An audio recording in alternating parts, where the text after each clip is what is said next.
Hello everyone, I'm Mama Sin and again welcome back to my YouTube channel. For today's video, I just want to share the top 5 online loan application na for me ay legit at masasabi ko na mas maganda naman talaga to kaysa dun sa ibang pautangan online. Congratulations nga pala sa nakatanggap ng cash prize at sa mga hindi naman ay don't worry dahil meron tayong monthly giveaway. Ito ay nagaganap tuwing ika-end of the month. So paano nga ba sumali? Dapat ikaw ay nakasubscribe, naka-like, and then lagi ka nag-iiwan ng iyong komento sa aking mga video. At magkakaroon ka na ng chance na manalo ng ating cash prize. So, unahin natin dito ang OLP. So, dito sa OLP ay buo mong makukuha ang iyong hiniram na pera. So, sa unang offer nila ay mababa lang talaga yung i-offer nila sa'yo. Nasa 1,525, ganun lang po mababa lang talaga. And then, kung ikaw naman ay responsible borrower at on time ka magbayad sa kanila, ay talaga naman sa second loan mo ay asahan mo na mataas na ang i-offer nila sa'yo. So, yung mga valid ID na pwedeng gamitin dito is driver license, postal, TIN, and then voter's ID. And then, additional lang ay medyo mababa po ang interest ng OLP. And then next is Digido. So dito kay Digido is malaki lang medyo yung kanilang service fee. So kung ikaw ay first timer pa lang sa kanilang hihiram ay kailangan mo ibalik ito within 7 days or 14 days. Pero kapag ikaw nga ay good payer ay sa iyong second loan ay malaki na yung i-offer nila sa'yo pero malaki din po ang kaltas. And then, dito kay Digido ay sa iyong second loan ay pwede ka nang mamili kung ilang days mo gustong bayaran. So, ang pinakamatagal dito is 1 month lang po. So, next is si Tala. So, alam ko na marami na sa inyo ang nakatry kay Tala. So, si Tala ay payable in 1 month. Sa iyong first loan, ang offer lang nila sa'yo is 1.5 to 2K. And then, sa iyong second loan naman ay mas mataas na talaga yung offer sa'yo. So, mas malaki talaga kung ikaw nga ay good payer.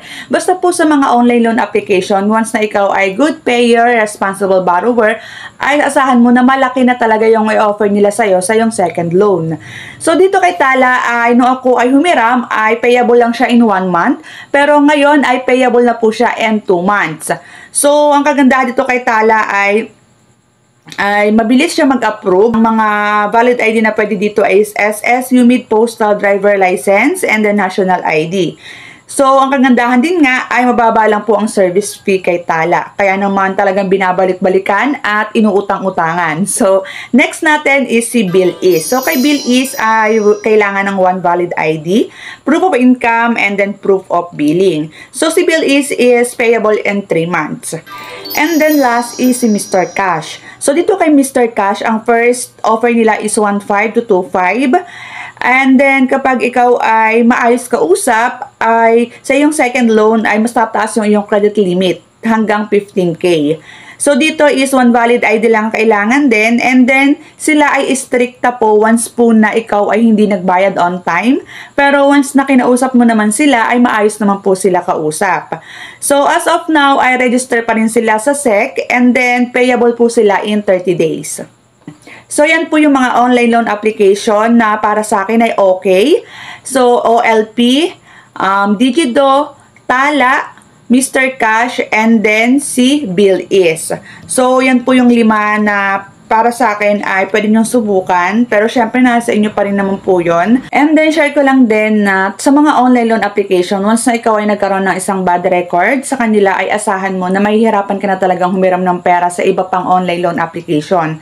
Kasi nga yung mga yan is magkakakonect. Meron pa nga na halimbawa ay pautangan online na pero iisa lang po ang may-ari. So talagang hindi po kayo maaprubahan. Pero kung kayo po ay good payer, responsible borrower, asahin nyo na talagang sa bawat pag-a-apply nyo sa isang online loan application ay kayo po agad-agad ay maaprubahan po nila. Be responsible and syempre mag-isip muna bago humiram kung kaya ba talagang ibalik kahit na ganun kalaki yung interest.